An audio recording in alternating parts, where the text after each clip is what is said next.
My name is Steph Thorne. I am the creator and founder of PinUpGirlBeauty.com. And I'm also a network marketer as well as a working wife and mommy. And so one of the things that I am so excited about this collaboration summit is that I've gotten a chance to see so many amazing bosses, amazing women, amazing people who have shared just a breadth of knowledge that I can't even imagine. Hey, welcome in.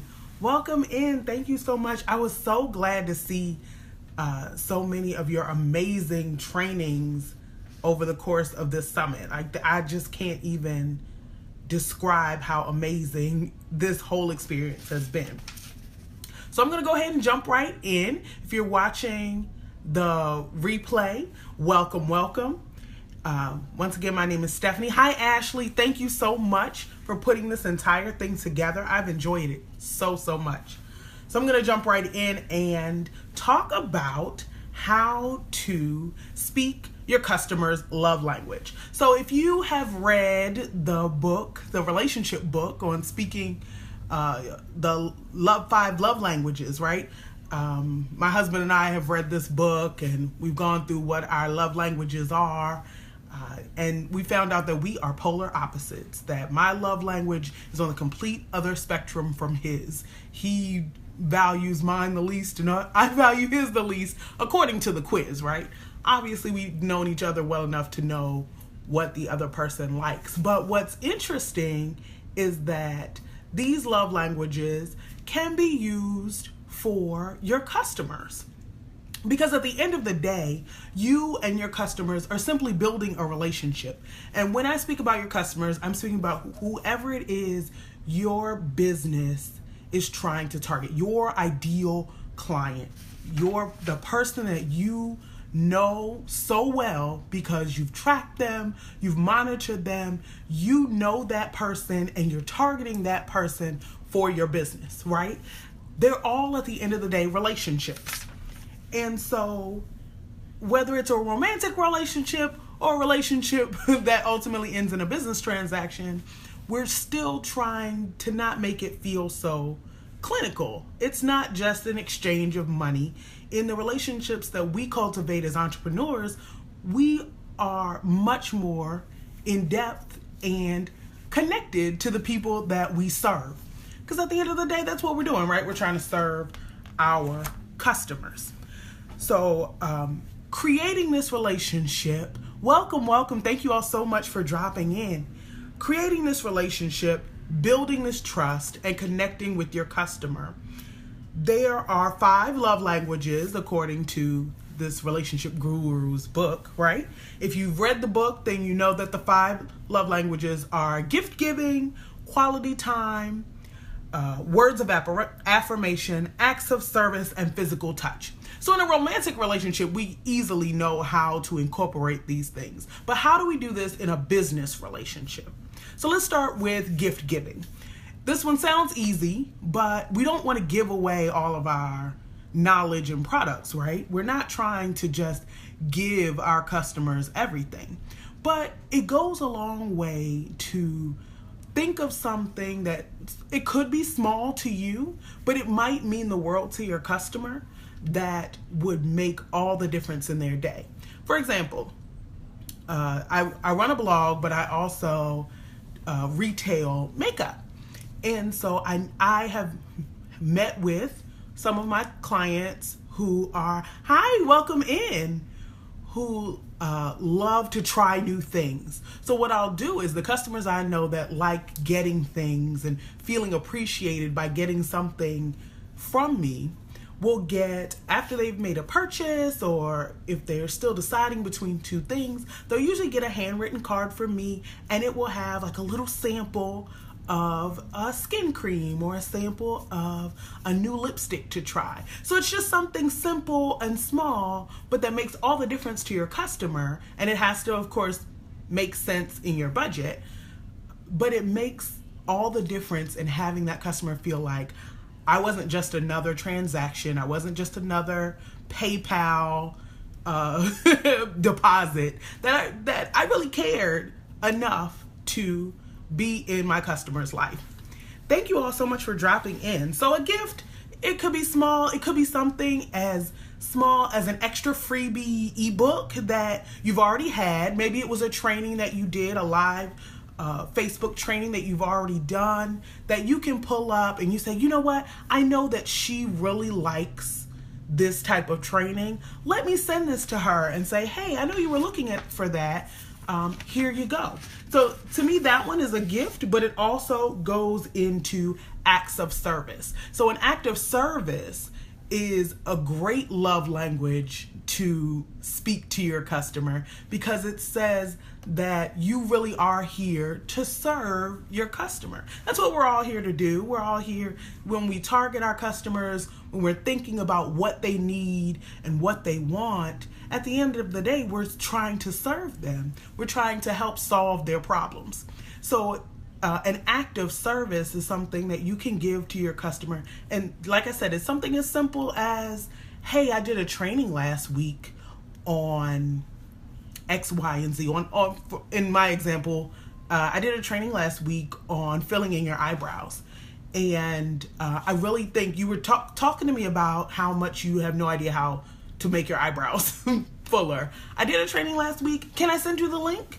That to me is an act of service. It says that I listened to my customers' concerns and I had a solution for them. At the end of the day, that's all we're trying to do. So words of affirmation. Words of affirmation in a romantic relationship obviously are those sweet words that your partner says to you in order to make you feel better, to bolster your confidence. It's the exact same in a business relationship.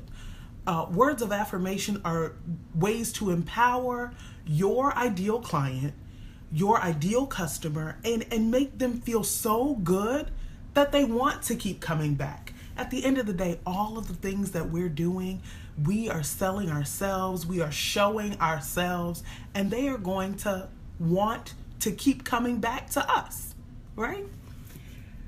Physical touch is hard to do, especially in a cyber relationship, but hey girl, hey! But physical touch does not actually mean I have to come out and touch you, right? Physical touch means when I formulate my emails or messages to my customers, that I think about how it's gonna sound. For me, I like to do things with a smile, and even though it may not always translate, it does take that time to move that message, because written communication is hard, right? We might have the best of intentions, but then when it comes to actually write out that email or send that message, it may not always come out right. But think about smiling when you write it, and then go back and read it as your ideal customer. To me, that's how I am physically touching them, because I know that my words are gonna land in their inbox or land in their Facebook Messenger, and I want them to be the words that reach out and say, hey, I'm thinking about you, I want you to know that I'm here with you, and I care. So that's physical touch. It doesn't translate as well as obviously snuggling with your significant other, but that's how we touch our customers. We touch our customers through our words, through our knowledge, and through our actions with them and interactions with them. And then last but not least is quality time. Quality time to me means we don't just get the transaction and then move on. We go back. How did you like what I sent you? If I sold you an ebook, have you read it yet? What do you think about it? Do you have any feedback? What parts are you still struggling with and you want some more information? Happy Mail, exactly. That's a perfect one. My love language is gift giving, or gift getting, I guess. I love Happy Mail, and it can be something as simple as a little postcard with my signature and a smiley face and says thinking about you, and I hope you enjoyed your product. Thank you so much. And that, to me, I know every single time that I've gotten happy mail from a company, a person, an individual, a small business, it's made me come running back. At the end of the day, that's all I've ever wanted, was for someone to think of me as more than just money changing hands. And that's what the point of speaking a customer's love language is that we want to make our customers feel as if they are more than just a PayPal transaction, more than just a cash and carry, more than just another subscriber to our email list. Our customers really are our bread and butter. And when they connect into us and we connect into them, we set the example for how we really want to ultimately do transactions. I know we go to big box stores all the time and it feels kind of clinical. Don't get me wrong, I love clearance items at Target, but at the end of the day, nobody's going to remember me when I walk out the door. I work with small businesses, I buy from small businesses, because I know when I come back next week, she's gonna smile and remember my name, remember my order, and say, hey, how did you like that lipstick you bought for me? Or hey, what did you think of the ebook you bought? Did the information help you? And every time I'm gonna, if they really cared and they gave me that kind of feedback, I'm gonna give them the same feedback, and I'll probably be a repeat customer. So are there any questions? So those are the 5 from the book. But the one thing I really wanted to add in is that when you're speaking with your customers, whether it's over the phone, online, or even just interacting with them on their Facebook walls. I know a lot of my customers are also my Facebook friends, and I'm just interacting with them, and it has nothing to do with my business. That I have found 9 times out of 10, I'm talking to a person that may not be a customer or has been a customer in the past, and I'm talking to them about something that has nothing to do with my businesses.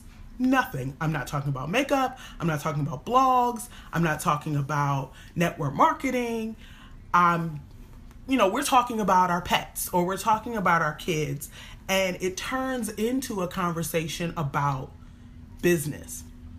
So my challenge to everyone today is to really take that time to talk about any and everything but our businesses, just for a little bit. I mean, we can always come back and talk about our business every day, but just take a little time and talk about any and everything. Talk about your family, talk about your spouse, talk about your kids, and see what happens. I promise you that those relationships that you nourish and that you cultivate are going to turn into the best customers ever. So that's my training on the 5 love languages and how to really love on your ideal customer. Any questions? I really appreciate you all being with me tonight. When I incorporate the love languages into my business, a lot of times I have started a conversation with a customer. If it hasn't obviously come up as something like, I saw you, I wanted your product, here we go. A lot of times, though, it's a conversation. And so in the conversation, I kind of figure out what my customer likes, how my customer likes to interact with their business exchanges. And in that time, I put a little note in the corner, because yes, I do still do things longhand. I have a notebook. You see, I've got my notebook right here with my notes from today's session, and I write down a customer's name and how I know them, and then I'll put a little note in the corner, and it says something about our conversation said that she really loves getting gifts. And so maybe in the next couple days, I'll shoot her happy mail, like Elizabeth said, or I'll, even just shoot her an email that has an infographic on what we talked about.